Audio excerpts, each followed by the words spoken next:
Bienvenidos a Sin Sombrero Podcast. Soy Lucas Echeverry y los invito a un espacio donde exploraremos historias cotidianas en torno al mágico mundo de los caballos y su influencia en nuestra cultura. Conversemos sin sombrero y salgámonos del molde para hablar de caballos y de la vida de una manera diferente y cercana. Si eres caballista apasionado o simplemente tienes curiosidad, aquí encontrarás relatos, consejos y anécdotas que te harán sentir parte de una gran familia. Quitémonos el sombrero y conversemos. Este episodio llega a ustedes gracias a nuestros aliados de Cinta Azul, la marca de concentrados que ha alimentado nuestros caballos por más de 20 años. Hola amigos de Sin Sombrero Podcast, estamos en otro episodio de nuestro programa. Este episodio llega gracias a nuestros aliados de Cinta Azul. Tenemos en esta ocasión un programa muy especial. Yo creo que estábamos en deuda de tener, digamos, una persona, digamos, de esta profesión que ha dedicado su vida, digamos, a un arte un poquito distinto. Aquí hemos tenido, digamos, unos chalanes que han estado muy arriba en la figuración de las pistas, pero como este capítulo se llama y es como la magia detrás de los campeones, el arte detrás de los campeones, queremos tener acá una persona muy especial y ustedes van a ver, digamos, el recorrido y la trayectoria que tiene esta persona en el arte de arrendar caballos, en ese arte de darle las bases a todos esos campeones que vemos en las pistas después, y de pronto es un arte que pasa un poquito desapercibido, es una gente que trabaja mucho detrás de escena, pero que sin ellos sería imposible. Todos esos resultados, todos esos campeones que vemos en la pista, sería imposible lograrlo. Y para que vean la dimensión de la persona que tenemos acá, yo me voy a permitir aquí leer unos nombres, y es de unos nombres de caballos que han hecho parte de la historia de nuestro invitado. Digamos, la Guadalupe del Secreto, campeona mundial; Zeus, el padre de Renegado; Renegado, Eros, la Maravilla, la yegua Matraca, la yegua Zarzaleña, y más actualmente el caballo Teutón y la diosa Caleña. Entonces hoy tenemos el placer de estar aquí en el episodio con el arquitecto, digamos, de todos estos proyectos y de todos estos, la persona que les dio esas bases a todos estos talentos. Y tenemos el placer de estar aquí con Julio Arias. Julio, bienvenido a nuestro programa. Gracias, doctor. Muy amable. Hombre, un placer tenerte acá. Has sido, digamos, la persona que le dio las bases a un montón de talentos y has tenido una trayectoria muy grande. Y lo que queremos aquí es conversar un poquito de tu historia, de cómo se hacen o cómo se forman todos estos talentos, y que nos des a conocer todo eso. Entonces para nosotros es un placer poderte tener acá. Gracias, doctor. Vamos a compartir este momento bien agradable. Bueno, Julio, contanos un poquito de tus inicios. ¿Dónde naces? ¿Cómo fue esa infancia, digamos, al lado de los caballos? Bueno, pues nosotros nacimos en una finca ganadera, que era una finca de ganado de casta, de toros de lidia. Sí. Mi papá, nacimos, aprendimos el arte de montar a caballo, disfrutar el ganado, ganaderías. Allá nos criamos con mis hermanos. ¿Y dónde, Julio? ¿En qué parte de Colombia nacieron? ¿Dónde era esa ganadería de toros bravos? Eso es en Anaime, Tolima. Eso Sí. es en una región ya muy páramo, Sí. subiendo al páramo, y ahí nos criamos en una finca que llamaba Campo Pequeño, del señor Pepe Cáceres, que fue muy famoso, torero. Total. O sea, ustedes nacieron en la finca de Pepe Cáceres. Sí, señor. ¿Y cómo estaba conformada, digamos, esa familia? ¿Tu padre, cuáles eran como las labores en la finca, digamos, de Pepe Cáceres? Mi papá era el que administraba esa hacienda y era el que manejaba todo lo de ganadería, de casta. Mi papá entendía mucho eso, ese tema de ganado y todo eso. Sí, de las tiendas, de separar, de todo eso. Sí, de llevar corridas de toros Por todo Colombia. Por todo Colombia, Cartagena, Cali, Medellín, fue hasta Venezuela a llevar corridas de toros. ¿Y qué caballos, había entonces ahí en esa, el primer contacto con los caballos, ahí eran unos caballos, digamos, o tenían caballos, digamos, de rejoneo, caballos criollos, o todas esas faenas, digamos, del manejo del toro de lidia, se hacían cómo? Sí, mi papá en ese entonces se dedicó a eso porque él ya antes había trabajado con un señor que fue juez de caballo, José Joaquín Quintero Total. Pinto, era juez. Él ya Una había, eminencia. sí, aquí en Colombia, y él trabajó con él, ya había trabajado antes con él en su hacienda arrendando caballos. Y mi papá como joven muchacho era ayudante de los arrendadores que él llevaba. Pero mi papá aprendió ese arte de arrendar caballos.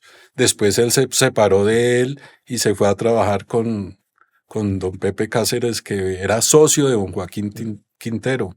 Qué Se bien. fue a trabajar con él y entonces olvidó un poco como lo de la arrendada y todo eso, pero arrendaba los caballos de trabajo de la finca.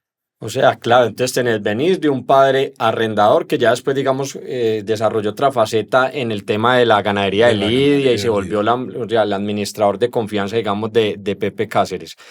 Y esos caballos de trabajo, entonces, ¿cómo fueron ustedes? ¿Ustedes participan en todas esas faenas todos los días, trabajando con el ganado bravo? ¿O cómo fueron ustedes también como ya, o vos en particular viendo que te gustaba, digamos, también, o tu papá les empezaba a enseñar también el tema del arte de arrendar? Sí, nosotros participábamos, pues niños participábamos de todo eso cuando hacían las tientas, que llegaban invitados allá a la finca, toreros importantes, a hacer las tientas y todo eso. Nosotros participábamos de todo eso. Y mi papá cuando él tenía la oportunidad de coger un lote de potros cerreros de por ahí, de los potreros que bajaban para adiestrarlos pues para el servicio de la finca, nosotros participábamos de todos esos niños Claro. peladitos y nos gustaba. O sea, nacieron en el caballo ustedes. Nacimos en el caballo. Julio, ¿y ustedes eran cuántos? Porque tus hermanos también montan, o sea, ustedes eran cuántos y cuántos se dedicaron, digamos, al arte de montar a caballo. Nosotros somos 5 hermanos, 2 hermanas y Hombres. hombres.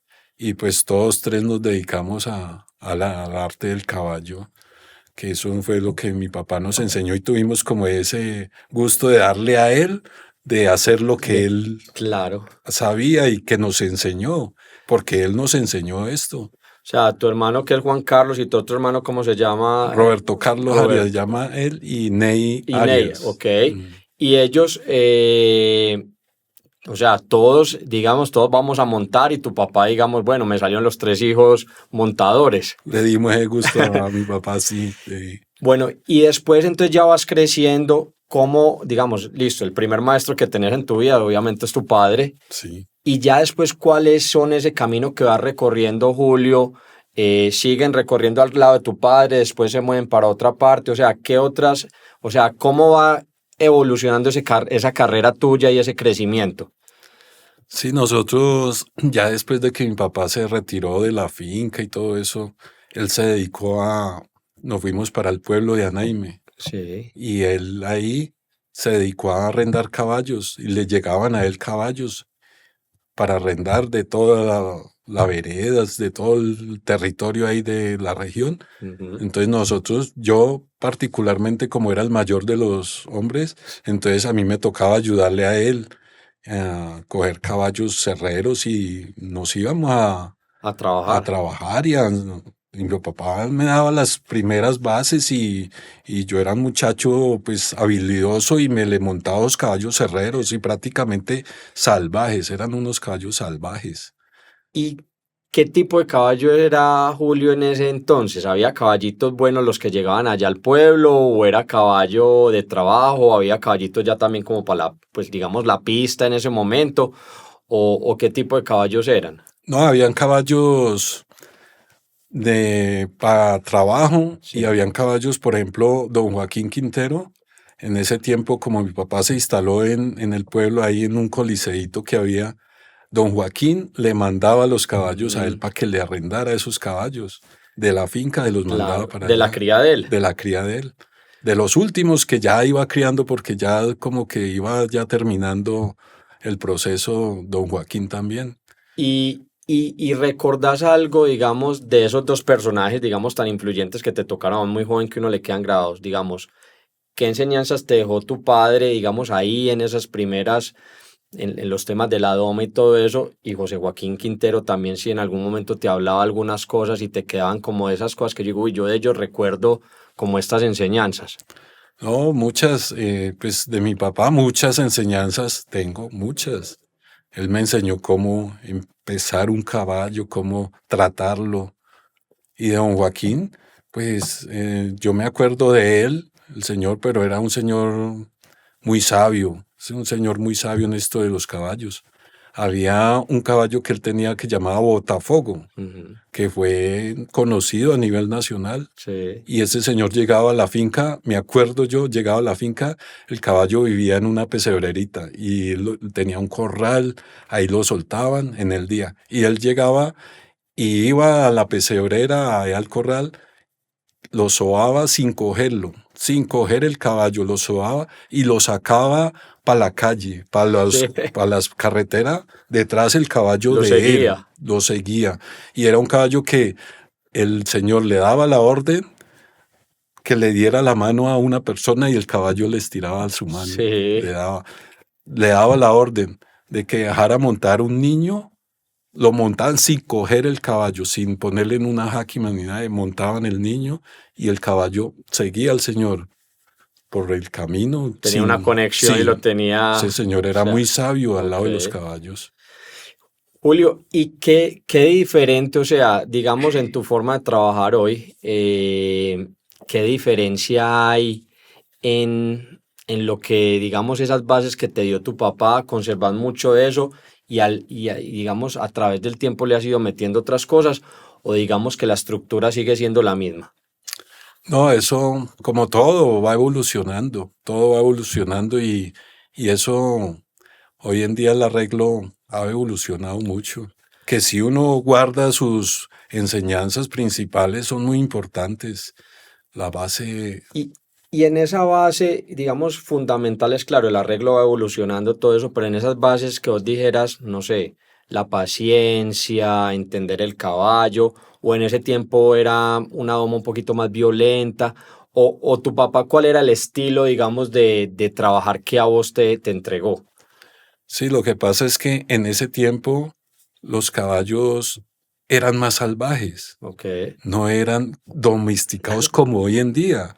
Es que hoy en día ya nace un potrico y ya usted lo carga, lo sí. soba, mejor dicho, el potrico ya lo conoce a uno. En ese Antes llegaban y tiempo, lo recogían de potreros, claro, todo, eran criados en manadas. potreros y manadas y Ujú. eran traídos a los corrales y eran unos procedimientos Sí, más más rústicos. rústicos, pero a mi papá nunca le gustó el maltrato de los caballos, nunca. Mi papá nunca usó una angarilla, nada de eso.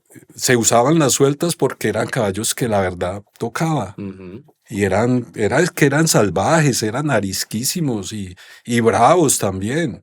Pero hoy en día ya es mucho más domesticado Claro, todo, ya hay más mucho. familiarizado. Ya los caballos, yo parte de la familia de uno. Total, y tienen Sí, más lo que vos decís, desde que nacen hay un contacto sí hay un con contacto. ellos. Julio, y después, listo, entonces, y después del pueblo que viene, o sea, vienen otros criaderos, ¿cómo vas llegando vos o en qué momento vos decís, ya, yo quiero dedicarme a esto, me voy a dedicar a montar caballos, y cuál es ese siguiente paso después de, digamos, de ahí del pueblo? Bueno, esos ya son oportunidades que la vida le van a uno presentando, ¿no? Yo salí de prestar servicio después de terminar el colegio y salí de prestar servicio, entonces yo tengo un tío que llama Alex Herrera, usted lo debe Sí, conocer, claro, claro. también Entonces, montador. montador y en ese tiempo era muy famoso. Pues montó la gitana, ¿no? De las últimas, la Las última últimas, sí, presentación en aquí en la Palacio de que fue Exposiciones, extraordinaria. extraordinaria. Ajá. Llegó mi tío allá al pueblo a visitar a mi mamá y a la familia y llegó y entonces yo estaba recién salido del servicio y le estaba ayudando a mi papá porque mi papá tenía un poco de caballos para arrendar y todo eso. Entonces llegó y como uno veía que él era famoso y Sí, una figura. una figura, entonces le dije que, pues que si había trabajito que me ayudara por acá. Yo me quería salir del pueblo. Cuando sí, a los 8 días me estuvo llamando. Mijo, ¿siempre se va a venir o qué? Yo le dije, hágale, ya me voy. Y me dijo, vale, pues para que venga el sábado, lo recojo en el terminal en Cali. Ya, él estaba en Cali trabajando. Sí, trabajaba en Cali. Sin conocer, cogí el bus y me fui. ¿Cuántos años tenías? No, muy joven, estaba como de 20 años. Sí. Estaba recién salido del ejército. Y entonces llegas al criadero que Alex trabajaba, o sea, ¿como ayudarle a él o qué? No, él trabajaba en ese tiempo, trabajaba con el criadero La Graciosa. Sí, claro. Había un caballo elegido de La Graciosa Moro que él montaba. Sí, señor. Claro. Moro. Que le hizo mucha carrera. Mucha carrera. Sí. Y entonces él llegó, él tenía una sociedad con un señor Pedro Ayala, no sé si lo conoció, que era de Roldanillo Valle. No. Un señor muy negociante de caballos. Y tenía una pesebrerita ahí en Cali, en todo el sur de Cali. Y entonces él me llevó para allá para que le cuidara esos caballos que eran sociedad con ese señor y ellos tenían una sociedad ahí. Entonces me fui yo a cuidar caballos, a cuidarlos. Sí, a darle comida, a escagabonar. Exacto, todo ese proceso. Y ahí me dejó él, yo hice una conexión tan bonita con don Pedro, que ese señor a mí me cogió mucha estimación y yo lo atendía muy bien y le mantenía los caballos muy bonitos y limpios. Y entonces ahí viví un tiempo. Ya Alex Herrera, él se fue y me dejó a mí ahí. Él se fue. Sí. Se fue para Bogotá. Entonces me dejó ahí. Entonces seguí yo con don Pedro. Pero ahí desafortunadamente, pues ahí tuve un accidente muy grave que fue que me partí la pierna. Sí. Por allá en un caballo. Entonces se me paró la ¿Tuviste que parar de montar? No, de como de seguir con los caballos. Ok, sí. Porque pues en ese momento no ya montaba. No podías trabajar. Sí, ya no podías trabajar con ellos. Exacto. Entonces pues cuidarlos, fue como un año. Ya. Un año que me tocó estarme fuera pues del servicio de los caballos y todo eso. Ya cuando me recuperé, entonces el señor muy buena gente y muy amable, ese señor me seguía pagando mis mensualidades y me llegaba a la casa allá. Entonces ya cuando me recuperé, entonces yo lo llamé a él y él me volvió y me recibió, pero ya en Roldanillo Valle, en una finca, un criadero que llamaba Villa Pilar. Ahí estuve como 2 años con él. Y ya ahí se me presentó la oportunidad ya de... Mi papá era primera vez que iba a salir del pueblo, de allá de la región de él, que lo llamó, precisamente lo conectaron con doña Marion de Clean. Claro, era a la Ponderosa. A la Ponderosa. Ajá. Entonces, de ahí él me llamó, no, mijo, me sale un trabajo para allá, si quiere camine conmigo. ¿Para administrar? No, a montar. A arrendar los caballos. O sea, que fuera a arrendar a la Ponderosa. Entonces me dijo, mijo, si quiere camine conmigo y nos vamos para allá. Yo le dije, hágale, me voy con usted. Y ahí mismo... Y entonces arrancaron para Bogotá. Llegamos a la Ponderosa. ¿Y cuánto tiempo? O sea, y en la Ponderosa estaba doña Marion y Guillermo y te tocó también allá entonces otra escuela con todos esos caballos de allá. Claro. Llegamos allá, pero yo llegué como ayudante de mi papá. Sí, a ensillarle. Y don Guillermo Clean fue el primero que me dio la primera oportunidad de arrendar pues un potro allá. Ok. O sea, te vio y tu papá te montaba y ya te empezaron a entregar ahí. Sí. Qué bien. ¿Y ahí cuánto tiempo estuvieron? ¿O vos estuviste? Yo estuve ahí, no me acuerdo, por ahí unos 2 años estuve con ellos. Qué bien. Sí. Y ahí arranca tu carrera un poquito, o sea, ya no te que ahí arrendas el primer potro, potranca y arrancas vos ya, digamos, un camino un poquito solo, o cuando te vas como separando de tu papá. Sí, entonces estuvimos, mi papá consiguió otro medio tiempo, ahí trabajaba medio tiempo y consiguió otro medio tiempo que fue en el criadero El Secreto. Claro, que había un caballo que se llama Calamaco, ¿no? Exacto, Caballo Bayo. Sí. Entonces nos íbamos a trabajar medio tiempo en la Ponderosa y medio tiempo al Secreto. Ya. Y ya mi papá pues se aburrió en el Secreto, entonces a mí me ofrecieron el trabajo allá. Entonces yo le dije a mi papá, no, yo me voy a quedar acá trabajando ahí en el secreto. Seguir aquí en el secreto. Y sí, ahí me separé de mi papá. Ahí ya te independizaste. Sí, ahí me independicé ya. ¿Y tu papá qué te dijo? Hágale, arranque usted ya solo. Mi papá me dijo, no, pues hágale ahí. Entonces, pero yo trabajaba mediodía en el secreto y me iba mediodía a ayudarle a la Ponderosa. Ya, perfecto. Ya cuando mi papá se aburrió en la Ponderosa, que ya pues él solo por ahí, entonces se fue como aburriendo, entonces dijo, no, yo me voy. Y se volvió para el pueblo. Se fue para el pueblo, entonces yo me quedé definitivamente en el secreto. Bogotá. En el secreto. ¿Y ahí. ¿Cuánto tiempo estuviste allá? Uy, ahí duré bastante, 7 años. 7. Sí. Sí, o sea, ahí desarrollaste pues un rato ya, o sea, poder montar. Ahí fue donde participé en la primera mundial, tuve la oportunidad de participar en el Criadero del Secreto, que fue en Cali, en el año 97. ¿Con qué animal? Una yegua que llamaba la Macarena del Secreto, hija de Atrevido del 8. ¿Ese año 93 o no? 97. 97, en el Coliseo del Pueblo. En el Coliseo del Pueblo. Ya, o sea, ese fue el debut, pues digamos, en una mundial. Pero ya habías empezado, digamos, a sacar pistas ahí. Claro. ¿Y cuál fue ese primer caballo así más importante que vos dijiste que armé como que ya, o sea, lo armé yo y ya me salía a la pista y salía, digamos, bien montado? ¿Esta que me estás contando o algún otro más? No, pues doctor, tuve la oportunidad de don Guillermo Klein. Sí. Él me dio un potro que llamaba Capataz para arrendarlo. Y el potro, hijo de Cosmos, fino. Y el potro se fue poniendo bueno. Y el don Guillermo, había una feria en Faca. Sí. Entonces me dijo, no, llevémoslo por allá, a esa feria. Era de los primeros potricos que yo iba a sacar a una pista y pues que arrendado por mí y todo eso. Todo el proceso. Todo el proceso, al lado de mi papá, ¿no? Siempre con la orientación de él y todo eso. Y lo llevamos a una feria a Faca. Era de las primeras ferias que iba a salir el potro y yo también. ¿Los dos asustados o no?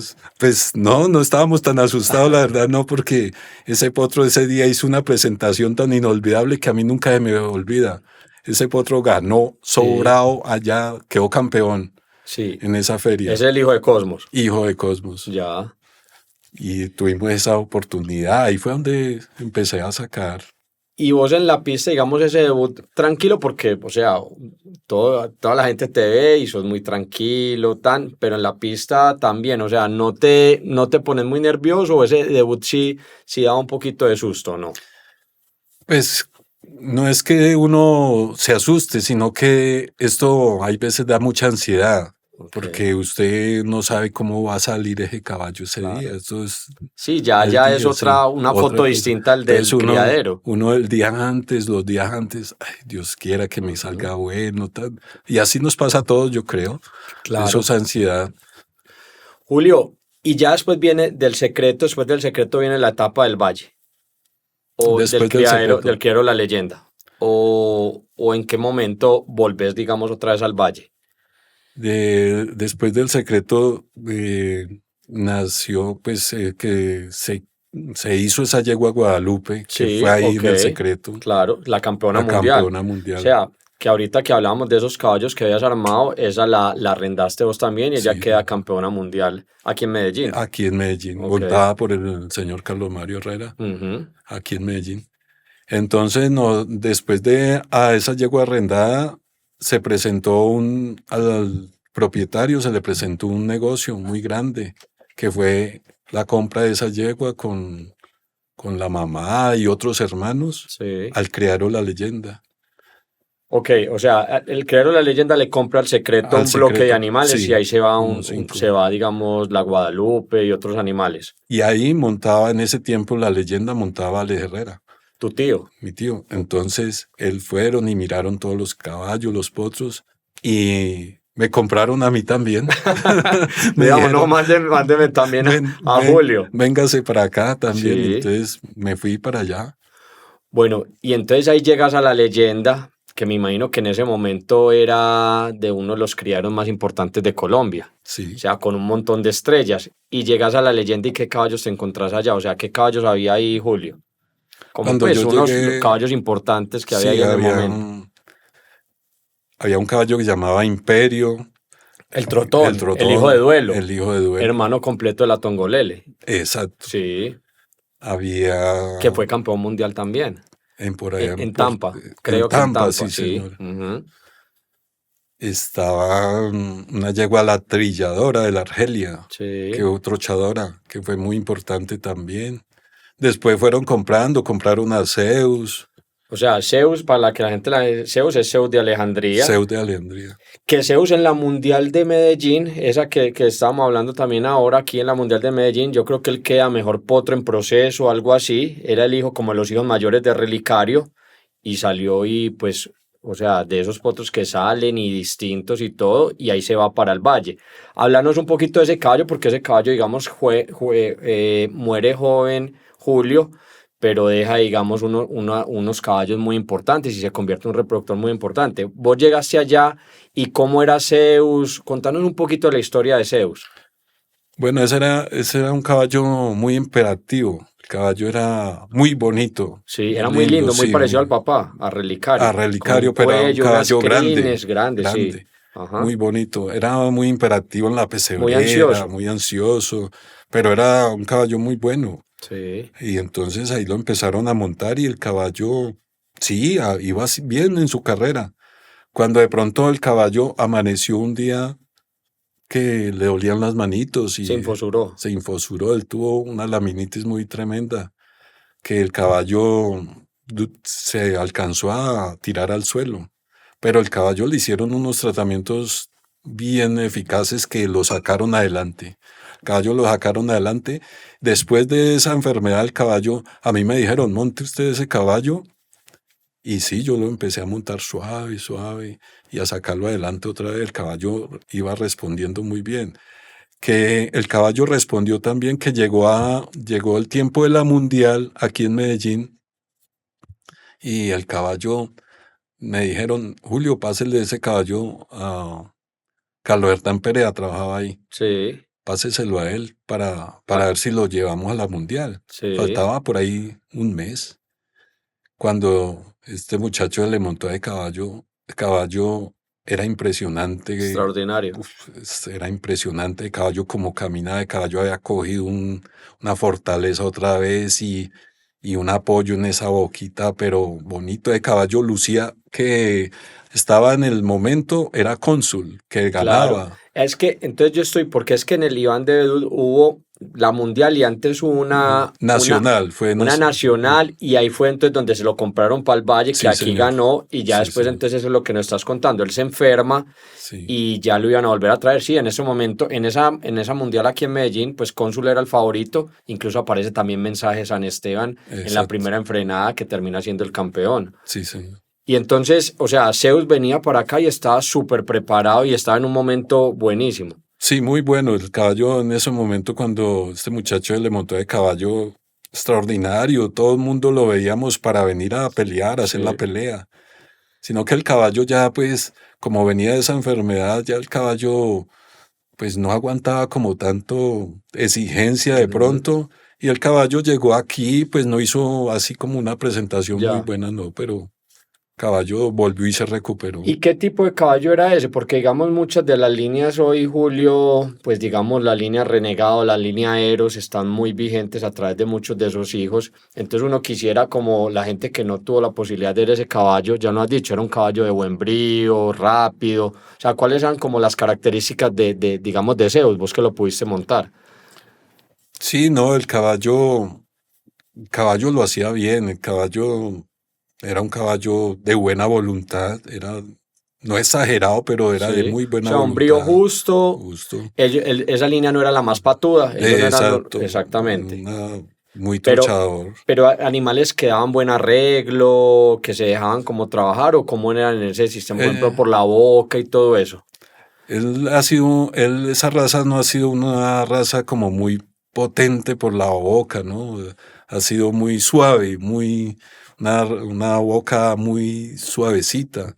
Sí. Y uno tiene que aprender a conectarse ahí con esas bocas de esos caballos. De acuerdo a la línea, que ahorita vamos a entrar un poquito más en ese arte, de acuerdo a la línea del caballo, también uno tiene que entender que hay unas líneas que conectan más, otras que uno, o sea, también cómo irlas entendiendo. Claro, uno pues va aprendiendo y los mismos caballos le van enseñando a uno cómo tratarlos. Por ejemplo, ese caballo a mí me enseñó, el caballo le gustaba, yo veía que el caballo cuando lo montaban, él era destempladito por la boca y como muy suavecito por la boca, Sí. ¿Como que trapo? Ok. boquetrapito así, era muy delicadito. Entonces a mí me dijeron monte de caballo y ese caballo conmigo cogió un apoyo tan bonito que se pegaba al frenito ya y no masticaba al freno, sino que lo dejaba quieto. Ya. Entonces yo aprendí ahí que esa raza es muy delicada por la boca, ellos son muy suaves, entonces hay que manejarlo con mucho pulso. Ya, ok. Y aparece otra que te tocó montarla, digamos, ya después de toda la carrera y todo, pero es como para ir armando el rompecabezas porque de ahí montaste mucha de su descendencia, la Yegua Maravilla, ¿cierto? Sí, La Yegua Maravilla también hacía parte del criadero. sí, claro. Y te tocó contarnos un poquito de la Yegua Maravilla. Bueno, esa yegua, cuando llegó al criadero, era una potranca y arrendada por el Garzón, no sé si lo conoció, No, un señor que fue muy arrendador de caballos. En el tiempo de mi juventud, yo sí, lo conocí y el señor tenía como 18 y 19 campeonas fuera de concurso arrendadas por armadas él. por él, ya, Entonces yo fui amigo de él y sí, un viejo muy muy conocedor. conocedor de arrendar un caballo. Y llegó ahí y él fue el de las primeras las yeguas que la arrendó él. Y la yegua, Alex Herrera fue el que la sacó, Ujú, muy buena en proceso. Después llegó Carlos Hernán, también la sacó. Después Carlos Mario Herrera sí, también la tuvo. Y ya ella, de tanto, pues, de tanta exigencia y todo eso, la yegua fue muy buena y y campeona ganó por muchas todos veces y lados, por por todo, todo lado. sí, Ya de tanta exigencia, la yegua se fue como saliendo de las manos y bueno, llegó a la Mundial de Pereira y entonces hizo una muy mala presentación, la yegua no pudo. pero ya es Entonces, que está enforzada o sí, aburrida, aburrida de pronto, ya, cansada la yegua. ya, Entonces llegó a la leyenda otra vez a la finca y me dijeron, no, Julio, monte pues esa yegua, dele un descanso, a ver qué le pasa a la yegua. Y sí, la monté, la yegua un par de meses. Y a ella le faltaba solamente una grado B para salir fuera de concurso. Y había que hacérsela. sí, Entonces llegó la feria de Pueblo Tapao, que era grado B. Entonces, no, deje que la yegua la va a montar Carlos Mario.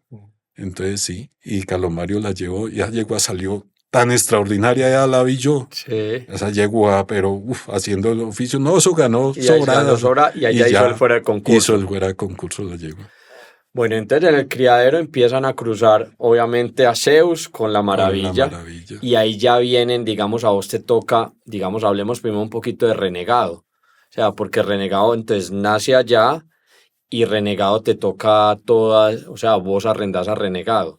Contanos un poquito de la historia de Renegado, Julio.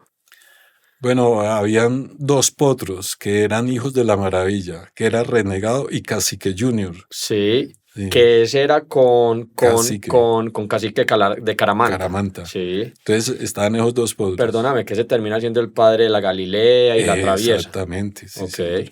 Entonces estaban esos dos potros, Renegado un poco mayor que Cacique Junior. Y allá llegaba la gente, porque en ese momento, como era el criadero de moda, iba iba mucha harta gente. gente. Y entonces sacaban a Renegado, así a mostrarlo en al tirito, a la cuerda, y sacaban a Cacique Junior, el que llevaba los honores era Cacique Junior, que era Sí, el caballo a la cuerda era espectáculo, a la mucho cuerda, mejor. sí, Sí, era espectáculo. Y Renegado no, pues normalito. normal.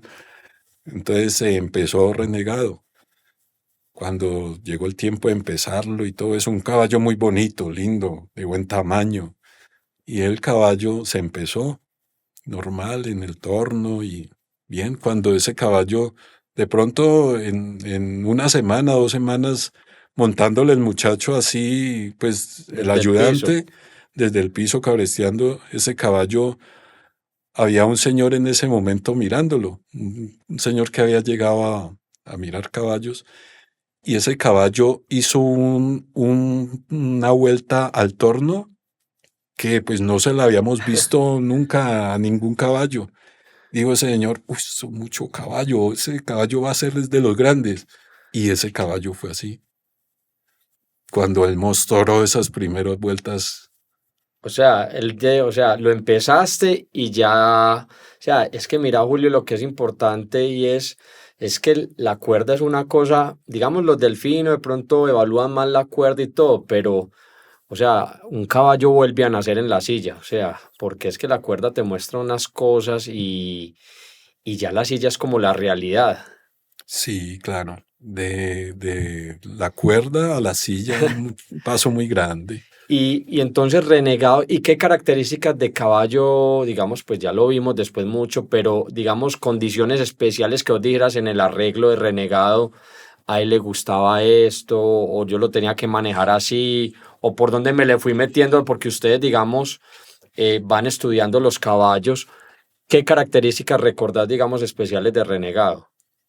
Un caballo muy noble, se dejaba trabajar, se dejaba hacer. Ese caballo era tanta la nobleza que tenía de caballo que usted le podía eh, darle un fuetazo hoy y mañana amanecía como si nada. El Sí, caballo tranquilo, no era de esos caballos que, uy, que amaneció alborotado, que por lo que le hice ayer, no, caballo muy tranquilo, sí. caballo de silla, un caballo de silla, de esos que llaman que son de silla. Y ese llegó y el otro pues se convirtió y dio bueno, que el otro era Cacique Junior, pero ese no No pudo pudo llegar. llegar a, sí, el caballo no pudo llegar. Bueno, y después llega su hermano, o sea, renegado, lo arrendaste, se vuelve campeón mundial fuera de concurso, y después llega Eros, que es su hermano completo. ¿Cómo era Eros, digamos, de joven también? ¿A la cuerda mostraba más el uno que el otro? ¿O qué recordás? Ellos no han sido tan mostrones a la cuerda, Ok, no, es una línea ellos, que no es muy mostrona no, a la no muy cuerda. mostrón a la cuerda, ojos que impacten, que digan, uy, este Sí, potro, no. Ellos han sido caballos muy normales. tranquilos, normales, de paso así a la cuerda, Sí. normales, y ya ensillados cambian. El caballo Eros, él se demoró un poquito más de pronto que Renegado de soltar como De soltar la buenura. esa glamour de la Sí. trocha y todo eso, él se demoró un poquito más, pero cuando también soltó ese timbre, caballo muy bueno Y también. ellos, o sea, porque uno ve los hermanos completos en caballos y hay unos que son muy distintos, pues este par de caballos eran muy similares, ¿o no? Sí, son Digamos en muy, las proporciones, en el tipo de mecánica, eran caballos muy parecidos. y en el temperamento, porque había otro caballo que era Apolo de la Sí, leyenda, claro, también. hermano completo de ellos. Ajá, Y también pues tuve sí. Apolo uno que eran unas crines largas muy hermoso. lindas, pero ese caballo era como más echado para Es adelante. que yo esos tres caballos que yo los arrendé, Sí. yo tuve la oportunidad de diferenciar los tres. Y los dos, Renegado y Eros, más a la mamá.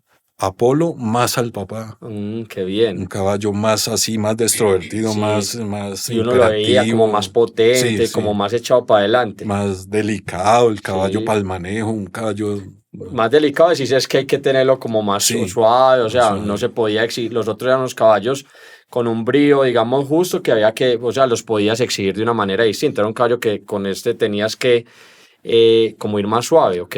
Sí, porque el caballo era más imperativo y si usted se descuidaba lo pateaba a uno. Ya, O lo mordía, o si era un caballo más delicado, muy al papá, así era el papá también, así así era Zeus, todos. ok.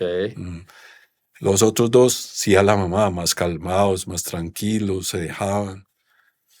Bueno, y yo como, es como este bloque que estamos hablando de todos esos caballos que armamos y ya hablamos como en tu arte, que es lo que me interesa y para que o sea, puedas compartir tus conocimientos pues, con todas las personas que nos ven. Y hablemos un poquito de hoy, es la super, o sea, digamos que la estrella más grande que puede tener el caballo en la trocha, digamos, es la yegua zarzaleña. Vos la arrendaste, la empezaste, y digamos que viene también de esa línea, porque entonces ya viene, digamos, viene de Eros, o sea, conoces muy bien toda esa línea y has ido armando. Obviamente es otra yegua que viene con carrera de fuera de concurso. Contanos un poquito de la zarzaleña. ¿Cómo era la zarzaleña? ¿Cómo fueron esos comienzos de la yegua? Bueno, esa yegua a- al tiro era un espectáculo, esa yegua O al sea, tiro esta era era buena, esta buena, sí era mostrona sí, desde el principio. al tiro, eso, esa yegua la cabresteaban así, eso se ponía a caminar bonito. Y cuando se ensilló, la yegua era muy normal. Cuando ella se empezó a montar, que a las primeras montadas era una yegua muy Sí, normalita. trotaba. Sí, no, y no se le veía ¿No? paso. Entonces hasta yo pensé que esta yegua no va a Que ser, no va a ser. pero, pero de un momento a otro, la yegua empezó a dar también pasos muy importantes en el torno. Y llegó una vez el jefe, el dueño, y venga a ver qué hay ahí. Pero ya le había dicho, no, la yegua muy normal, ¿no? Sí. Entonces cuando, uy, no, esta yegua va a ser buena, esta yegua va a ser buena, espere, démosle tiempo y verá. Y sí, la yegua se fue armando y la yegua fue mostrando esa nobleza y muy, muy noble. La yegua se, ca- se caracteriza por eso, muy noble. O sea, mucha nobleza, pero ¿y qué manejo especial tenías que tener que vos hayas aprendido como esa? O sea, digamos, porque obviamente las líneas te van marcando, vos decías, a Eros les gustaba así, a Renegado, la zarzaleña. O sea, si un arrendador que está trabajando, no sé, con hijos de Eros, con hijos de Renegado, o ahora que va a empezar esa descendencia de la zarzaleña, ¿vos qué dirías? Vea, esos son unos animales que les gusta más o menos este tipo de trabajo. Mucho trabajo, poquito, no matarlos a trabajo, o cómo van aprendiendo, lo que os decís, son nobles, inteligentes, o sea, ¿cuál es como la característica de esa línea? Sí, esa yegua fue muy particular porque la yegua, cuando la empezamos, como ella era tan noble y ella era un poquito delicadita las manos, a ella le Sí, dolían mucho sus manos, cuando cada que cerraba quedaba como resentida, marraíta. amarradita. Entonces la yegua tocaba montarla día de por medio. La yegua no fue de darle mucha silla al principio, no, día de por Suave. medio y poquito. Sí. Yo cuando la empezaba 15, 20 minuticos no más y ya. Y día de por medio. La yegua empezó prácticamente día de por medio, como hasta 2, 3 meses. Ya se le fue aumentando cuando ya fue cogiendo fortaleza en sus cascos, dejando los dolorcitos que mantenía. Entonces ya la yegua ya se le iba aumentando más el trabajo y sí, la yegua respondió muy bien, muy suave también, una yegua muy suave por la boca, no era de esas poderosas, no, una yegua Sí. muy suave O sea, de un y contacto suave, no muy suave, sí, no, apoyados. una yegua de buena boca, sí.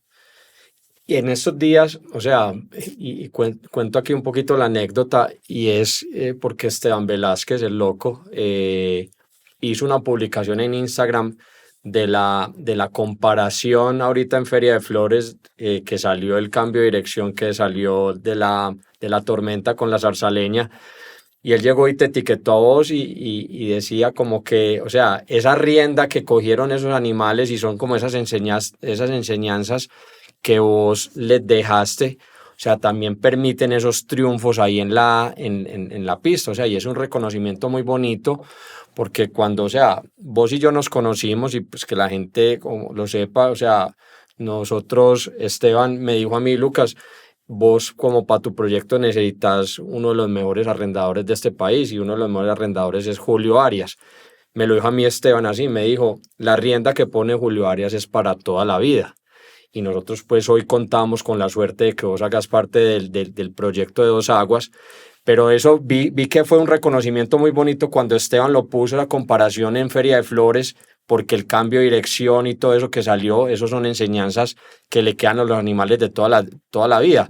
Aquí decía, incluso yo hablando como extra micrófono con el alemán, y cuando le conté que estabas trabajando conmigo y todo, me decía, hombre, ese hombre sabe mucho el oficio. Me decía, esas bases son importantes porque él me decía, no, para que le apretemos los botones somos muchos. Entonces esas bases son muy importantes, Julio. ¿Qué pensás? Ya íbamos entrando un poquito en el tema del arreglo de los animales.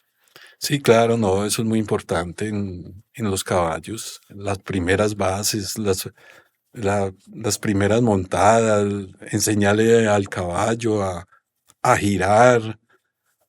Eso es muy importante, eso la verdad es muy importante hoy en día. Eso no se le puede dejar de olvidar a un caballo Total. ni darle. O sea, son esas bases que le quedan para toda la vida. Sí, eso es necesario. Y en ese último animal, digamos ya animales mucho más, o sea, digamos los últimos que todos vemos que también pudiste manejar un caballo, digamos que son, por ejemplo, el caballo teutón y la yegua, la diosa caleña, que ya también es hija de la zarzaleña. Digamos, teutón viene de otra madre, pero la diosa caleña también era una yegua parecida a su madre o en el arreglo o cómo arrancó. Sí, la yegua también muy parecida a la mamá. Una yegua noble, Sí. muy voluntaria también, de muy buena pisada. Es una yegua que marca eso. El golpe a la pista, yo creo que mejor que la mamá, esa yegua. Ya. Esa yegua cuando empezó un golpe muy, muy bonito. Y ya la vemos, o sea, ya la vemos configuraciones muy importantes. Ya incluso Sí, la yegua está aquí en Antioquia, que la adquirió un criadero. Vamos a ver cómo le va en la mundial. Y el caballo Teutón, que su madre también nos puedes, porque la gente, digamos, o la gente le gusta mucho conocer de las madres. El caballo Teutón también lo armaste, pero su madre también la montaste, la paloma mensajera, que vos me decías cuando hablábamos de estas conversaciones que teníamos vos y yo te preguntaba por esa línea materna, también me decías que la madre de Teutón, la paloma mensajera, era una yegua muy buena. sí, esa yegua extraordinaria también. La yegua es hija de grandes campeones también Total. Onix en la en la mensajera. mensajera y es una yegua que usted la ve caminar de una velocidad y un timbre en esa trocha que eso le transmitió al hijo. El hijo heredó eso de la mamá, el golpe a la tabla. Uf, eso es impresionante O como sea, la la exactitud y el golpe. exactitud y el golpe que tiene. Y es un caballo que heredó mucho del papá y de la mamá. Por Sí, ejemplo, del papá heredó la nobleza. Ese es un sí. caballo tan noble que usted lo puede exigir o dejarlo quieto. El caballo es muy noble. Y él, la mamá heredó esa potencia en la trocha. Ese caballo combinó esas dos. Y ese caballo Teutón, por ejemplo, ¿es un caballo mostrón a la cuerda o arrancó también sin mostrar mucho o cómo fue también un poquito esa historia? No, el caballo tampoco era mostrón. A la No, cuerda no, no era un caballo mostrón. Era un caballo que incluso cuando se empezó trotaba, no sí. pensamos, yo le decía al jefe, le decía, no, este caballo va de trotón. Y él me decía, no, Julio, ese caballo tiene que ser trochador. Y Sí, el caballo a cualquier momento fue soltando su trocha. Sí. qué bien. Bueno, Julio, hablemos ya un poquito de tu arte, o sea, como que la gente pueda conocer, digamos, el arte de arrendar caballos. O sea, si vos pudieras decir cuáles son las cualidades que tiene que tener un arrendador, o sea, de una persona, ahorita vamos hablando un poquito de las diferencias entre el arrendador, la pista, vos combinás los dos, vos sacas a pista, arrendás, pero si es una persona, ¿cuál deberían ser esas cualidades? No, en esto se requiere mucha paciencia. La verdad, arrendar un caballo es un arte muy bonito. Es un arte porque eso, poner una figura de un caballo como andar con esa actitud y ese orgullo y ese glamour, eso es un arte. Eso hay que tener mucha paciencia, mucho conocimiento, sabiduría para hacerlo. O sea, lo principal que os dirías es paciencia. O sea, un arrendador tiene que, porque digamos que el arrendador, Julio, no está pensando en la pista inmediatamente, sino que está pensando en que un caballo haga bien las cosas. Tomes el tiempo que se tome. Habrán caballos que aprenden a un tiempo, otros que aprenden a otro tiempo. Pero vos dirías la principal virtud es que la paciencia y no pensar en la pista inmediata, o la persona que quiera arrendar bien un caballo, o cómo haces para vos como arrendador matar un poquito las ganas de la pista un rato y decir, vamos haciéndolo las cosas sin saltarnos pasos. Si usted, uno como arrendador empieza un potro y pues la genética lo dice todo. Si yo cojo un potro que sé que es de muy buena genética, muy buena raza, y que el potro, pues veo que tiene como ese potencial. Yo sé que el potro va a salir para la pista. No me puedo afanar porque el potro Llega en algún momento. llega en algún momento a la pista. Entonces tengo que darle el tiempo tranquilamente necesario, con la paciencia que suficiente para que ese potro asimile los trabajos y llegue a mostrar el potro su calidad, su buenura. Y vos llegas y listo, empezamos, y vamos a empezar un potro de cero. Vos analizás el temperamento del potro, o sea, ¿cuáles son las primeras, cuál es la primera información que vos vas teniendo del caballo? Porque obviamente me imagino que vos vas analizando cada caballo y de acuerdo a él vas utilizando un método de trabajo, porque no puedes utilizar un método de trabajo para todos los caballos. O sea, obviamente tenés tus bases, pero un niño aprende, no sé, a sumar más rápido, pero le cuesta leer y viceversa. Me imagino que en los caballos a uno les cuesta más unas cosas y a otros se les hace más fácil. ¿Cuáles son esos primeros análisis? No sé, las 2 primeras semanas en que coges un potro cerrero y empezás a trabajarlo con tu ayudante, ¿cuáles son esas primeras como cosas que vos vas tomando en cuenta que te van dando información? En esto de arrendar y de los caballos, uno todos los días aprende con ellos, y hasta de los mismos dueños, de los mismos propietarios. Me decía el señor del dueño de la criadero La Cabrera, que trabajé muchos años allá, y se me quedó grabado eso. Me decía, Julio, yo creo que uno para empezar un caballo primero debe de mirar el registro del caballo, la descendencia del caballo. Y sí, el señor tiene tanta lógica. Mirar de dónde viene ese potro, qué razas son las que voy a empezar, porque Total. las razas de atrás me van a decir ese caballo va a ser difícil o va a ser fácil. Si yo conozco de pronto la raza del caballo, me va a ser como más fácil decir voy a empezar suave, voy a empezar más tranquilo, o este es un caballo que de pronto me va a hacer más dificultad.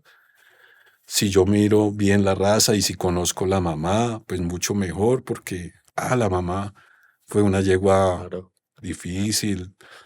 Muy interesante eso que decís, Sí, o sea, porque en el caballo, o sea, y es que el arrendador y el montador conozca un poquito de claro, genética, conozca de las líneas, sí, porque si vos decís, bueno, estos caballos, no sé, voy a ponerte un ejemplo, esta línea de caballos es muy potente y todo, pero de pronto no dan boca fácil o me sueltan rápido, no sé, el paso, pero entonces no puedo saltarme los pasos para que después no lo vaya a sufrir digamos, en la pasada al freno. Entonces, es muy interesante, es lo que vos decís, o sea, estudiar la genética, sí, o sea, contra qué me voy a, o sea, con qué me voy a relacionar yo y saber por dónde voy metiéndome. claro. A este señor a mí me dejó esa enseñanza y es como tan lógico eso Sí, que yo me pongo y empiezo un potro y ya miro y pregunto, bueno, ¿este viene de qué raza? ok. Porque ahí es donde me voy a dar cuenta si va a haber dificultad o no va a haber dificultad o va a ser normal el proceso. Bueno, y si fuéramos a estructurar un poquito, digamos, el proceso, cómo está, digamos, separado un poquito el proceso del arreglo. O sea, obviamente sabemos que es un proceso que no termina, pero digamos ese primer año del caballo, Julio, desde que empiezan esos primeros 2 años, ¿cómo lo podrías vos separar en las etapas? O sea, ¿cuál es la primera etapa que debe aprender un caballo? O sea, ¿qué es lo primero que tiene que aprender un caballo a hacer cuando empieza un proceso de arrendamiento? Bueno, en un caballo cuando pues normalmente yo lo empiezo, yo ni los exijo, yo soy muy suave, al torno, poco tiempo, no es de mucho tiempo tampoco. Ir familiarizándose uno con él, sobándolo para que él se conecte con uno también, aprenda a sentirlo a uno. Eso es muy importante que el caballo lo aprenda a sentir a uno, para que el caballo empiece uno a transmitirle tranquilidad a él y él empiece a sentir seguridad A confiar en uno, sí, Ajá. claro. Yo tengo que empezar a hacer esos procedimientos primero. O sea, lo primero es ganarte la confianza del caballo. Claro, que él se sienta seguro conmigo, que no se sienta atacado. Exactamente. Sí, total, porque la información que tiene el caballo es, digamos, aunque ya está domesticado, es que ellos han sido presas y todo, entonces Claro. la forma es que, o sea, no vas a ser, digamos, un depredador, no vas a hacer nada, sino que es que confíe en vos. Que eso es muy importante, que el caballo confíe en mí y así eso se va volviendo un vínculo entre él y mi persona, que vamos a estar todos los días interactuando ahí.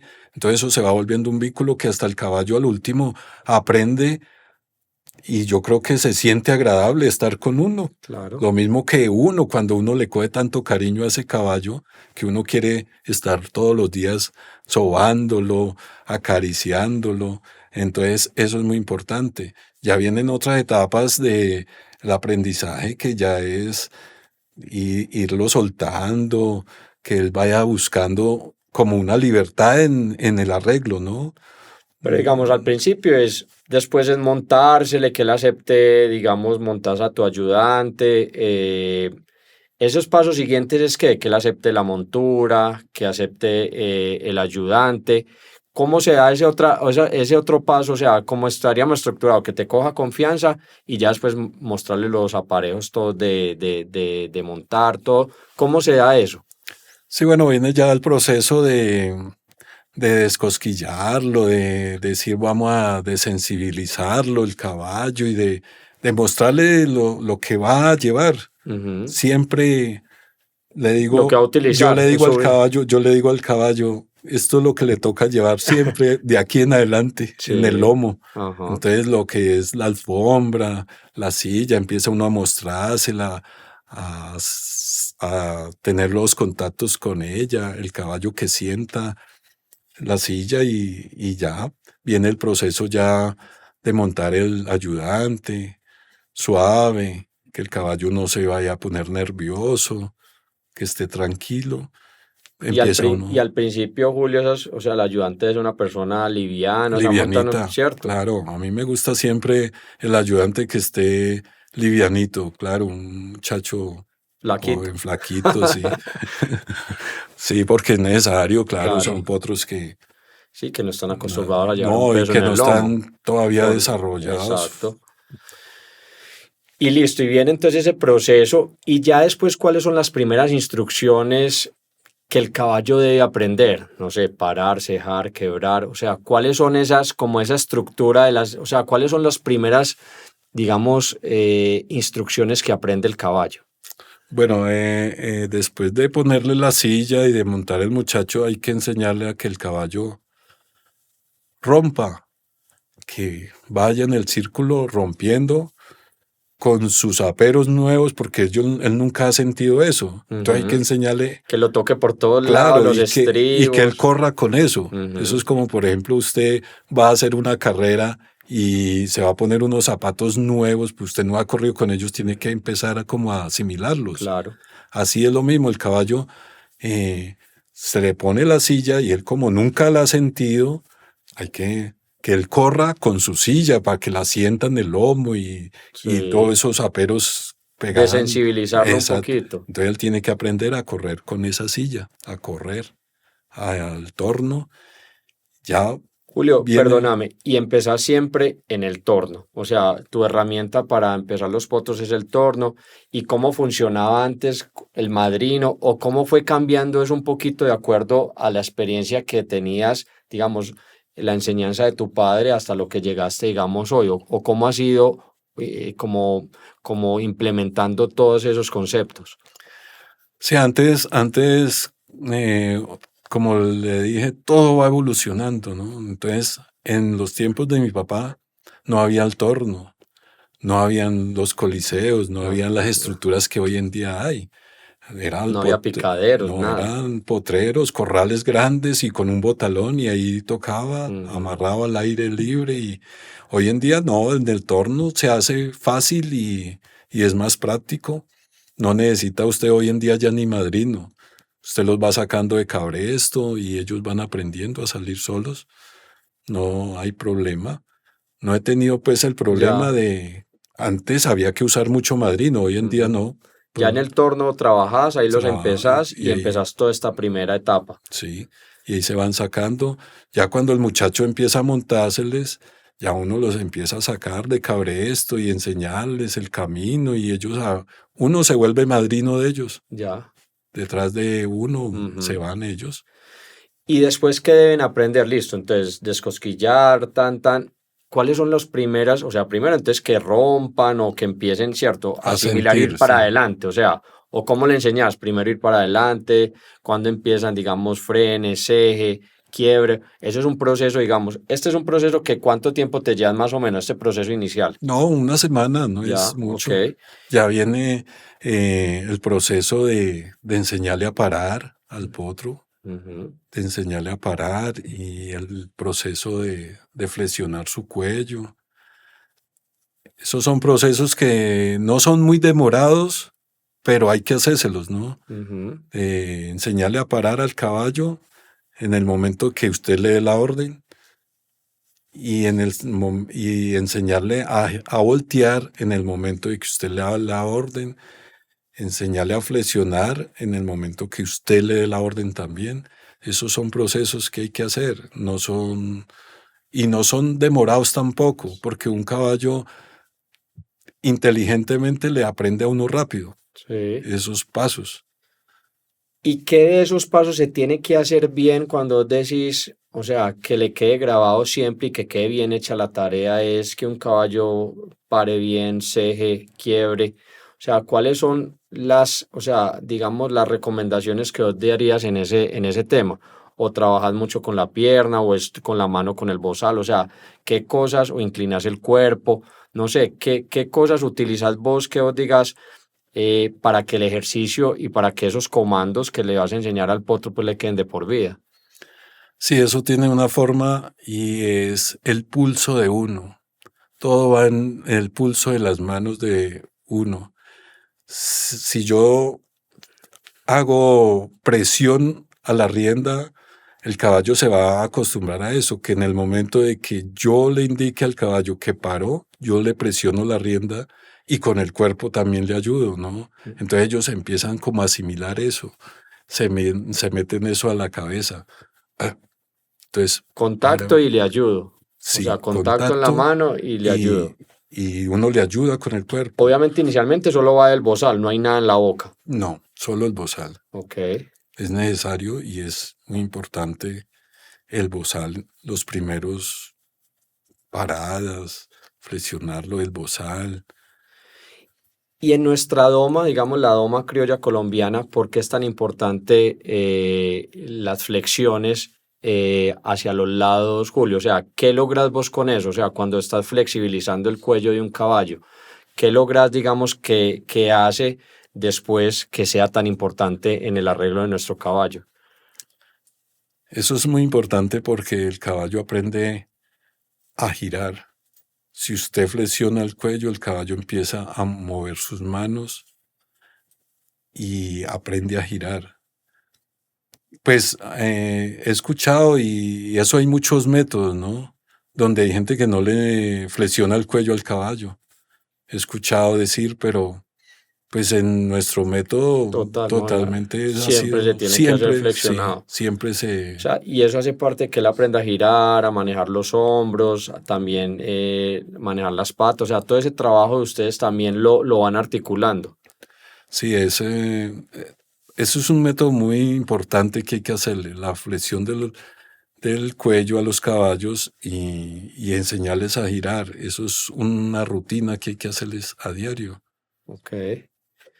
Y ya en los animales que están más arreglados, eso se sigue haciendo, digamos, frecuentemente y como con qué razón, porque uno ve que caballos que los aflojan mucho, de pronto en la conexión con la boca van más sueltos, no sé, ¿eso tiene correlación o no?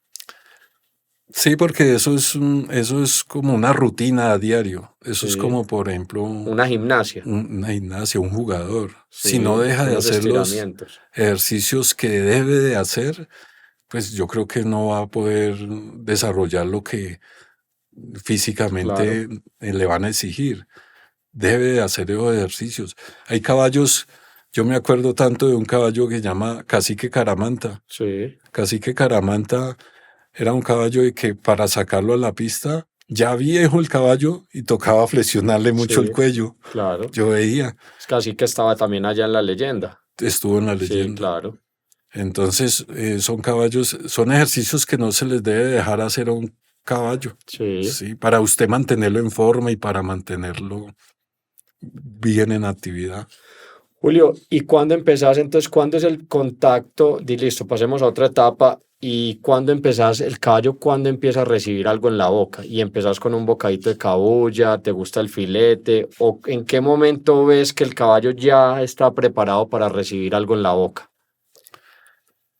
El caballo, después de que usted lo inicia, diga un mes, ya usted le puede poner el frenito, un frenito pequeño, Sí. para Que que lo lo cargue. cargue, para Ok. que lo cargue, no para jalarlo de ahí ni nada de eso, pero para que lo cargue y para que lo sienta.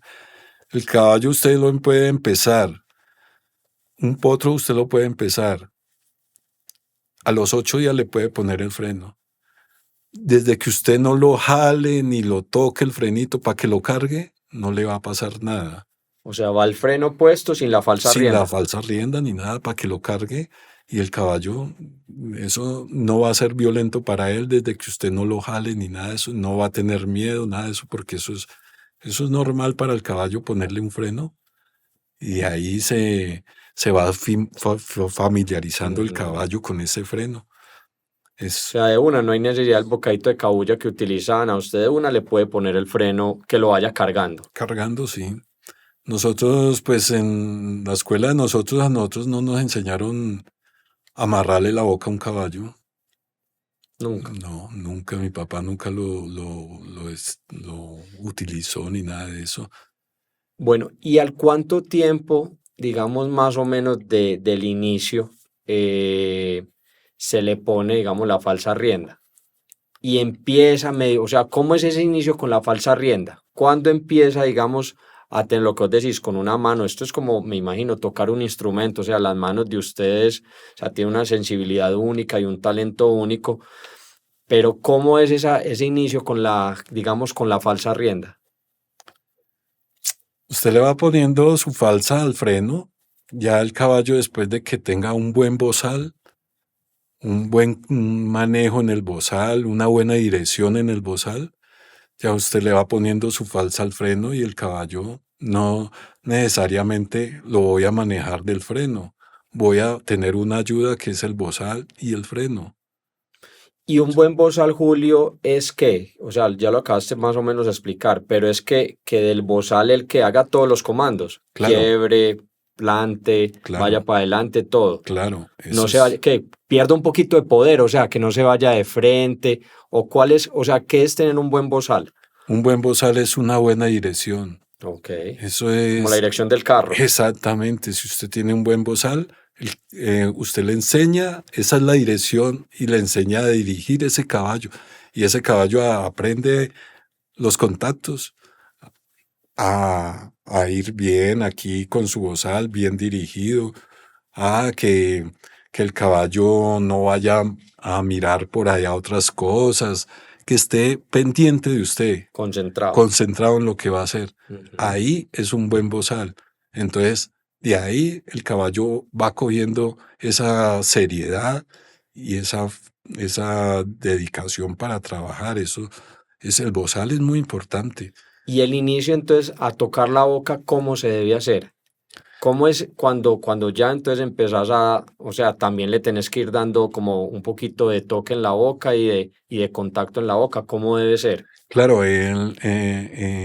cuando ya voy utilizando la falsa rienda, pues yo tengo la ayuda del bozal también, Ujú. que él ya sabe, el caballo ya Lo se vas siente como acompañando. yo voy acompañando esa ayuda con el freno y voy dando un toque de como de poder en ese freno al caballo para que él se coja confianza y el caballo asimile bien el bocado y ya el caballo después de que él empiece a asimilar ese freno y ese contacto en las manos, el caballo se van sintiendo cómodos también y no hay problema de irlo reuniendo al freno.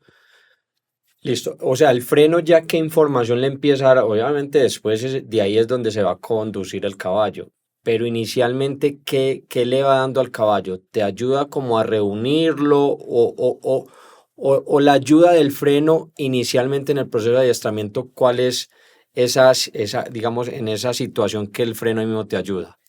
Claro, el freno es como lo que ese caballo me tiene que transmitir. La buenura de ese caballo va en el freno. Ahí es donde el caballo me tiene que transmitir en el freno el paso y la reunión, ir buscando la reunión, ir buscando La exactitud. y el orgullo para Ok, trabajar, el glamour del caballo, porque todo eso hace una figura muy bonita. ya. Cuando empieza el El caballo, armado del el caballo armado del ya caballo, te lo va ayudando el exactamente. freno. El freno lo va haciendo, va poniendo, si el caballo está cogiendo buena boca, el mismo caballo va poniendo su armado Ya. para mostrarse, para mostrarse. Julio, y digamos que en promedio los caballos, digamos, en Colombia se pueden estar empezando alrededor de los 26 meses. Los fineros de pronto arrancan un poquito, hay gente que se va más ya. Yo en mi caso empiezo a 26 meses, que es la edad que me gusta. En 10 meses, que son hasta los 36 meses que empieza, digamos, a competir un potro. eh, a esos 10 meses, ¿vos cómo lo ves, digamos, para empezar en la pista? O sea, es un potro, si está bien, o sea, obviamente individualmente hay unos más difíciles, otros que se ponen más rápido, pero un promedio es que un potro con 10 meses de trabajo debería ya todos estos comandos tenerlos asimilados o todavía sigue, digamos, un proceso muy grande de aprendizaje durante la competencia. Claro, todavía sigue. Desde que usted ya empieza el potro a los 36 meses, bueno, es un potro muy bueno que muestra mucho, pero de ahí todavía, Claro, hay no, una tiene que carrera muy aprender larga, muchísimo más. claro.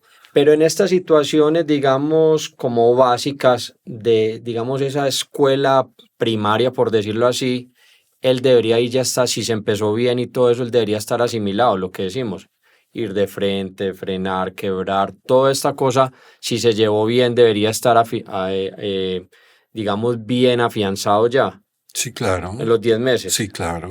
Sí, es un potro de muy buen aprendizaje, Sí. debe de estar claro. A los 36 meses tiene que estar bien, parando bien, cejando bien, flexionando su cuello bien, no, de estar bien, Girando, sí, de estar bien, sosteniendo el andar. sí, sosteniendo el andar y todo, no, de estar muy bien. Julio, y hay mucha diferencia, digamos, ¿qué tanta diferencia hay en los andares simples y en los andares compuestos? La trocha del fino que solo tenés que pulir en un paso, cuando tenés que entrar en el galope. O sea, ¿cómo es el tema del andar compuesto? Es un potro que se toma más tiempo. Sí, ese aire es más complicadito por lo del galope, ¿no? Ujú. Porque primero hay que arrendarlo en su paso normal, ¿Trotando o tranquilo, trochando? sí, y ya después como soltarle, enseñarle ese galope, que hay caballos que lo tienen muy natural. Hay caballos potros que le muestran esa naturalidad para galopar y no va a haber problema, pero otros que hay que enseñarles a sostener ese galope es más complicado, mucho más complicado. Y más o menos a qué edad empezaría, digamos, listo, un potro trotón. Vos lo pones, lo llevas ahí en el trote. Él más o menos, si empieza a 26 meses, más o menos al cuánto tiempo lo empezarías a galopar. No, pues el caballo, eso no es relativo porque si el caballo me demora de pronto para sentarlo Sí, bien a su paso y todo eso, mm, sí, siempre me pero va, digamos un promedio, más o siempre me menos. va a demorar Sí, para enseñarle el galope porque pues no puedo galoparlo antes de tenerlo bien trotando, trochando. bueno, eso es lo más importante. O Sí, sea, es sencillamente, no hay un tiempo como específico, sino no, que, o sea, usted tiene que decir, el potro ya me sabe hacer todo súper bien en el claro, andar que él va a hacer, digamos, en el primer andar, para después pasar a a galoparlo. galoparlo, claro, porque si yo empiezo y le pasa a uno hay veces por irle enseñando como rápido, entonces se le va enredando a uno. Se descuadra el otro. Se descuadra a uno en el otro paso y, y entonces ahí se va complicando como la cosa. Pero primero debe que esté el caballo bien trabajando en su paso natural de él. Ya después la galopa sí toca cuando esté ya más madurito. Hay potros que son muy naturales. Usted no ni necesita enseñarles a galopar. Usted les afloja el cuerpo y se van galopando solos. Ya irles reuniendo su galope y todo eso. Hay otros que son muy difíciles. O sea, y en eso también lo que decías ahorita de estudiar las líneas genéticas, vos también te das cuenta que el galope también es una habilidad que se transmite Claro, por esas líneas genéticas y sabes que vas a tener facilidad o dificultad. claro, doctor, ahí eso es básico. Eso es básico. Si yo estudio esa genética de ese caballo, este viene de una raza galopera, Ujú. de pronto va a ser Fácil. fácil y me va a salir adelante rápido. Julio, y es normal porque mira, digamos ya esos potros entonces empiezan a armar y empiezan a competir o en el proceso. Es muy normal los altibajos en los potros. O sea, te voy a decir, digamos, ya dijiste que, digamos, empezás con solo los pones a galopar cuando estás muy bien en este andar.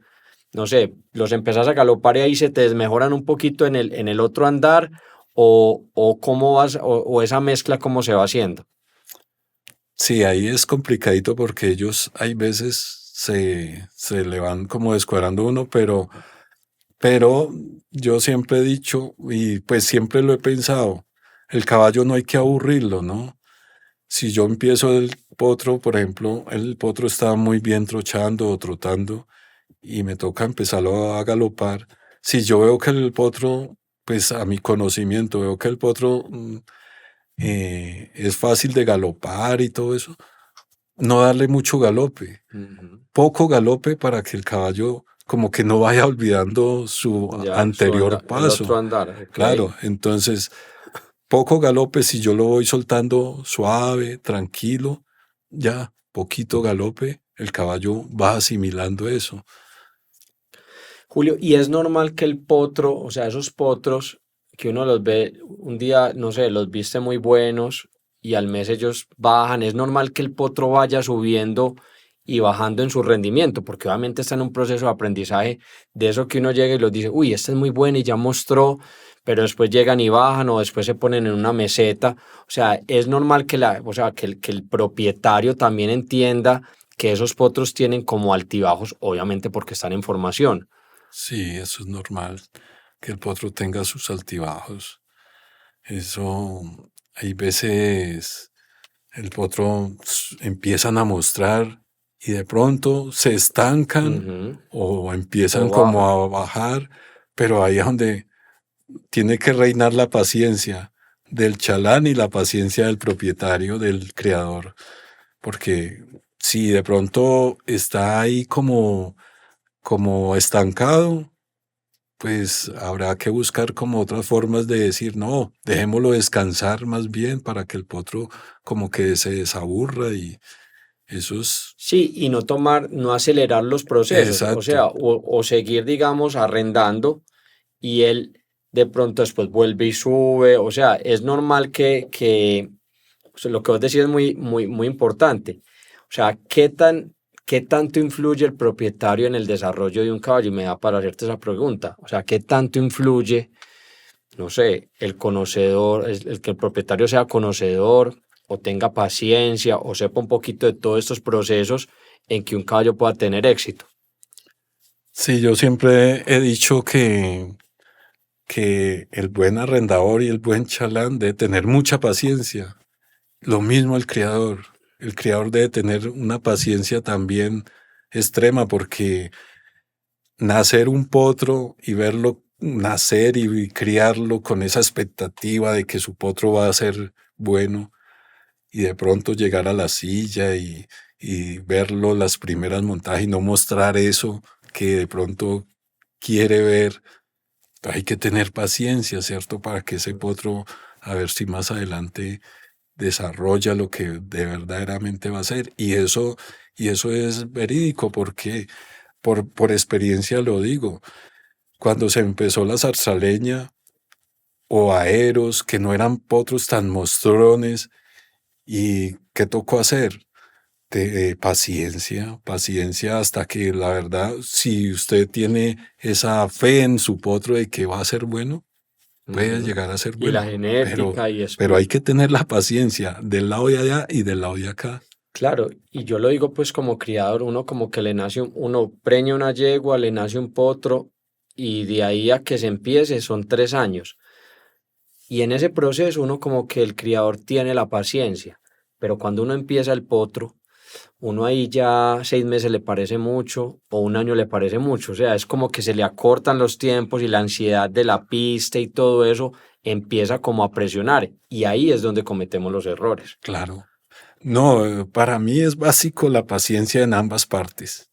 Y pues la paciencia en el propietario es como mucha porque, como dice usted, hacerlo y esperar 3 años y esperar 2 meses para mirar alguito y nada, Ujú. entonces hay que tener mucha paciencia y ser muy conocedores del tema. Julio, ¿y cómo analizás, digamos, hoy, pasemos a otro tema, el tema de la pista y en los procesos? Pues vos sos un maestro de esto. Y es como ves o sea, me imagino que vos ves, competís y ves mucho potro en proceso y en televisión y todo eso. Vos ves que los potros en general, digamos, en esa categoría de 36 a 48, vos lo analizás por la presión que va en el freno, en la falsa, todo eso. Vos ves que los potros están más acelerados de lo normal en los procesos o ves que van bien llevados o hay un poquito de todo. Sí, eso hay un poquito de todo, la verdad, porque hoy en día este comercio le exige a Ujú. uno, el comercio le exige a usted sacar un potro y bien adelantado ya que muestre esa calidad, muestre esa buenura para echar para adelante y ya usted quiere, hoy en día esto es un comercio que le exige a usted, le exige mostrar mucha calidad en el trabajo y en el potro y en el caballo. ¿No? Y en la pista te están juzgando, yo no sé, se llama, digamos, campeonato joven, antes se llamaba proceso de adiestramiento.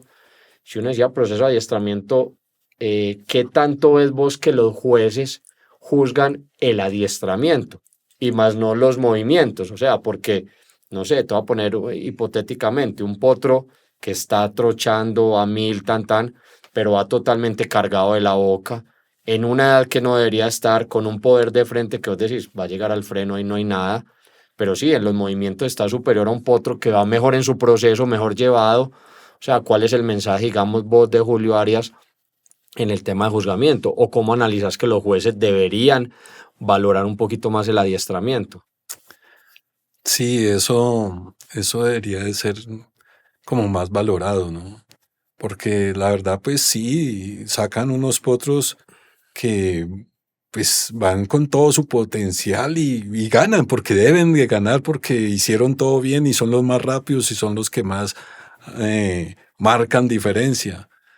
Pero hay veces uno los ve con unos frenos. Yo siempre digo que los jueces deberían de ver primero como el El freno freno. del potro, porque uno ve unos potros que ganan, pero con unos frenos, unas Increíble. palancas grandes.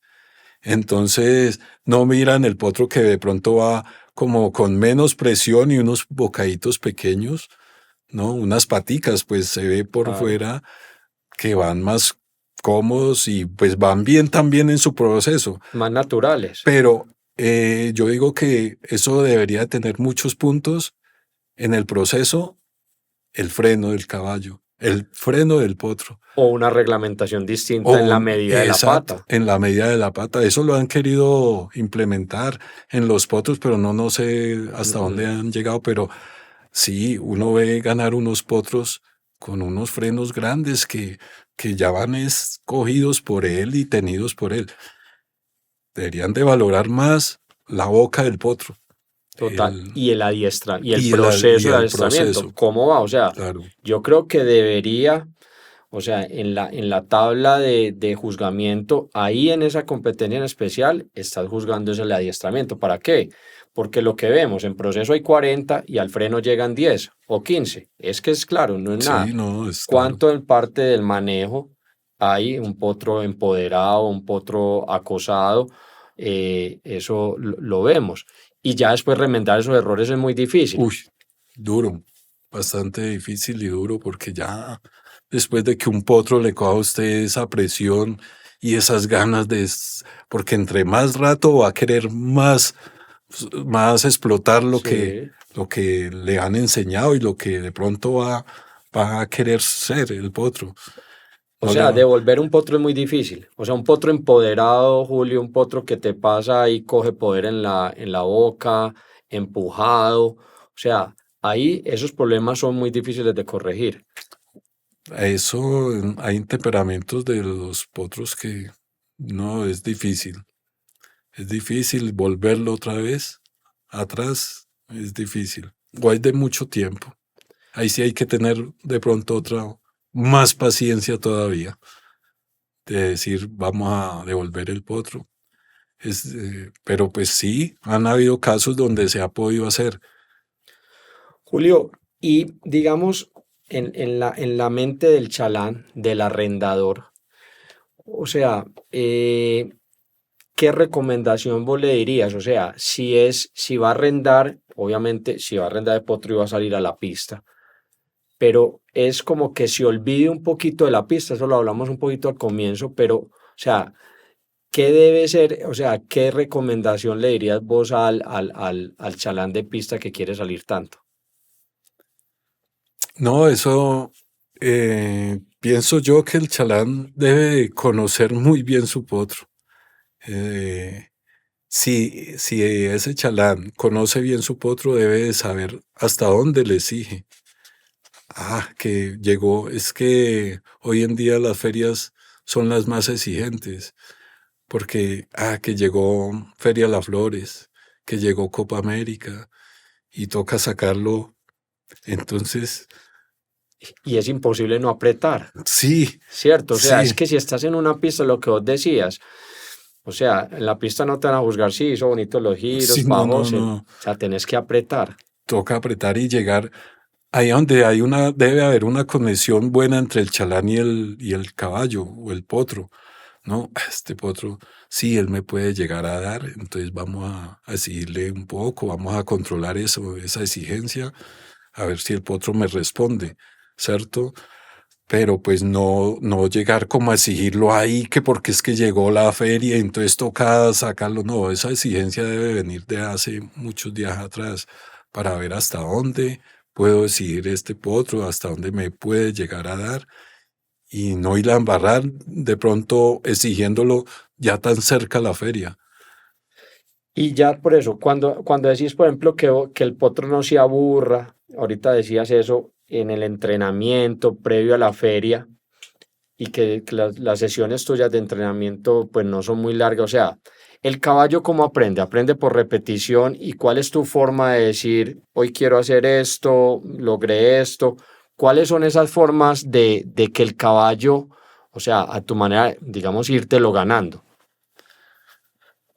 Bueno, no, el caballo, pues ellos van saliendo adelante con su genética que él tiene, su forma de expresar lo que él sabe, ellos van saliendo adelante también. Yo tengo que aprender es que ese potro llegue a una exigencia no exagerada, no, sino que pueda mostrar a la pista lo que es el potro bien conducido y con un poco de exigencia, sí, porque la pista es exigente, ¿no? Pero entonces vamos a llegar a un punto que no es extremo ni tampoco pues quedado. Tenemos que llegar Hay que exigirlo, hay que exigirlo mostrarlo. y mostrarlo. Pero, y por ejemplo, el premio tuyo para un caballo, no sé, en una jornada de entrenamiento, o digamos la corrección a un caballo en la jornada de entrenamiento son cómo, o sea, cómo le va mandando unas esas señales al caballo. No, pues hay que, Si es un caballo que de pronto me hizo bien las cosas, hoy lo sentí bueno, pues mañana voy a bajarle un poquito, vuelvo 2 días después, le vuelvo a exigir hasta... No, esas son unas rutinas que hay que hacer, pero no constantes, no. De pronto hay que saberlas manejar. Un día lo exijo, dentro de 2 o 3 días vuelvo y lo exijo. Caminar mucho un caballo, porque eso es lo que más tranquiliza a un caballo, caminarlo, relajarlo, y de pronto exigirlo, dejarlo tranquilo, volverlo a caminar, volverlo a exigir. Esos son pasos que hay que hacer. No una exigencia constante, no, moderada, para que el caballo, yo lo voy aprendiendo a conocer y él va aprendiendo el tema de su exigencia, que se debe exigir también. Julio, y digamos, todos estos campeones, cuando vos los has armado, y vamos entrando aquí ya como la parte final de la charla, cuando los ves ganar, ¿qué? Vos ves ahorita, no sé, una yegua zarzaleña que acaba de ganarse la triple corona. ¿Vos qué sentís de todos esos caballos? O sea, ¿sentís orgullo? ¿Qué sentís? O sea, satisfacción. ¿Qué sentís al ver esos caballos? Sí, le da a uno satisfacción de haber uno participado pues en ese proceso de ese caballo, y orgullo de sentir que el caballo pues estuvo en las manos de uno, y en los momentos de los primeros inicios es muy orgulloso sentirse uno partícipe de eso, y pues uno se siente más feliz y más orgulloso cuando los mismos colegas y la misma gente del gremio le dicen a uno y se lo reconocen. Es orgulloso sentir uno parte de ese triunfo. Y cuando se llevan los caballos, o sea, porque esa, digamos, esta es la parte bonita de decir, yo lo armé, ganó tan, cierto. Cuando se llevan y cuando se han ido esas estrellas de tu lado, porque pues los caballos van pasando por muchas manos, ¿cuál es esa sensación? ¿O en qué, o antes te daba más duro, o ya con la madurez de los años ha sido normal, o siempre has sido muy tranquilo con eso? Sí, no, eso siempre da durito. Al principio le da a uno duro.